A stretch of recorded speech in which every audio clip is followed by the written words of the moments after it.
बात 11वीं सदी की है। राजा प्रसेनजीत ने बहराइच के राज्य की स्थापना कर ली थी। ये एक संपन्न राज्य था। अवध गजेटियर के अनुसार बहराइच के महाराजा प्रसेनजीत के घर 990 ईस्वी के माघ माह की बसंत पंचमी के दिन एक पुत्र ने जन्म लिया। पिता ने पुत्र का नाम सुहेल देव रखा। आगे चलकर महाराजा सुहेल देव ने अपने साम्राज्य का विस्तार पूर्व में गोरखपुर और पश्चिम में सीतापुर तक किया। महाराजा सुहेल देव का वर्णन फारसी में लिखे ऐतिहासिक उपन्यास मीराते मसूदी में भी विस्तार से मिलता है। उनकी वीरता से प्रभावित होकर गोंडा, लखनऊ, बाराबंकी, फैजाबाद, उन्नाव, गोला और लखीमपुर के राजाओं ने उन्हें अपना महाराजा घोषित कर दिया। हिंदू गौरव की रक्षा के लिए महाराजा सुहेल देव पासी के नेतृत्व में कई युद्ध भी लड़े गए।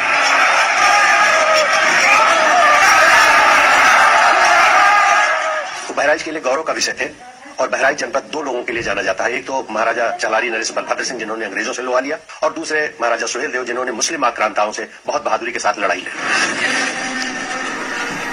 सुहेल देव की वीरता की कहानी का सबसे महत्वपूर्ण हिस्सा शुरू होता है जब महमूद गजनवी भारत की विरासत और खजाने को लूटकर वापस जा चुका था। महमूद गजनवी मध्य अफगानिस्तान में केंद्रित तुर्क मूल का गजनवी वंश का शासक था।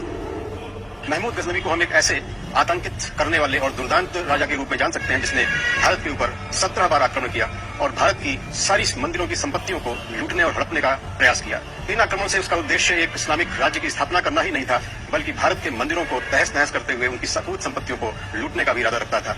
1026 में काठियावाड़ में सोमनाथ मंदिर को लूटने वाला यही महमूद गजनवी था। महमूद गजनवी की मृत्यु के बाद उसके भतीजे सैयद सालार मसूद ने भी अपने चाचा की तरह गाजी कहलाने के लिए भारत पर हमला बोला।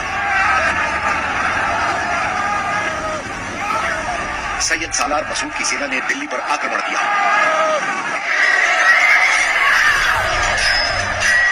दिल्ली की तरफ से लड़ाई करते हुए कन्नौज इत्यादि को फतेह करता हुआ बाराबंकी में जो सप्तऋषि आश्रम है, जिसको बाद में अपभ्रंश होकर के सतरिक हुआ, वहां आक्रमण किया और सब जगह आक्रमण के साथ लूटपाट।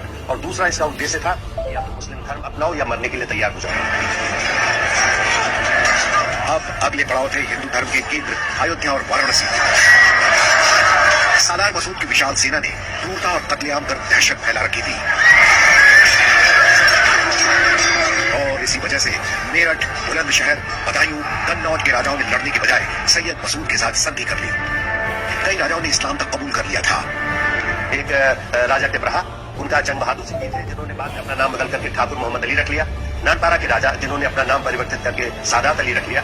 तो ये गद्दार मानसिकता के राजा थे जो कन्वर्ट हो गए थे, अपने राज्य को बचाए रखने के लिए उनकी शरण में चले।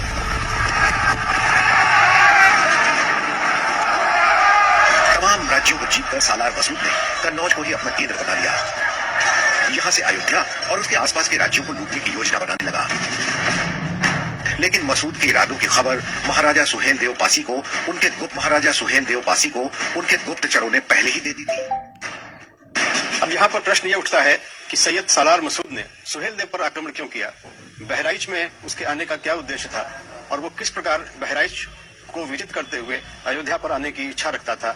इस कहानी को जानना नितांत आवश्यक है, जिससे कि हम ये जान सकें कि सुहेल देव ने अपनी वीरता का परिचय किस प्रकार। तमाम राज्यों को जीतकर सालार मसूद ने कन्नौज को ही अपना केंद्र बना लिया। यहां से अयोध्या और उसके आसपास के राज्यों को लूटने की योजना बनाने लगा। लेकिन मसूद के इरादों की खबर महाराजा सुहेल देव पासी को उनके गुप्तचरों ने पहले ही दे दी थी। अब यहाँ पर प्रश्न यह उठता है कि सैयद सालार मसूद ने सुहेल देव पर आक्रमण क्यों किया? बहराइच में उसके आने का क्या उद्देश्य था और वो किस प्रकार बहराइच को विजित करते हुए अयोध्या पर आने की इच्छा रखता था? इस कहानी को जानना नितांत आवश्यक है, जिससे कि हम ये जान सकें कि सुहेल देव ने अपनी वीरता का परिचय किस प्रकार और क्यों दिया। दूसरी तरफ आने वाले खतरे से सुहेल देव सतर्क थे।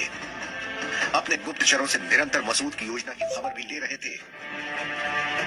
मसूद के आक्रमण का कड़ा जवाब देने के लिए आसपास के सभी राजाओं के पास महाराजा सुहेल देव ने संदेश भिजवा दिया था कि मसूद की 1.5 लाख से ज्यादा की विशाल सेना का सामना लामबंद होकर ही किया जा सकता है।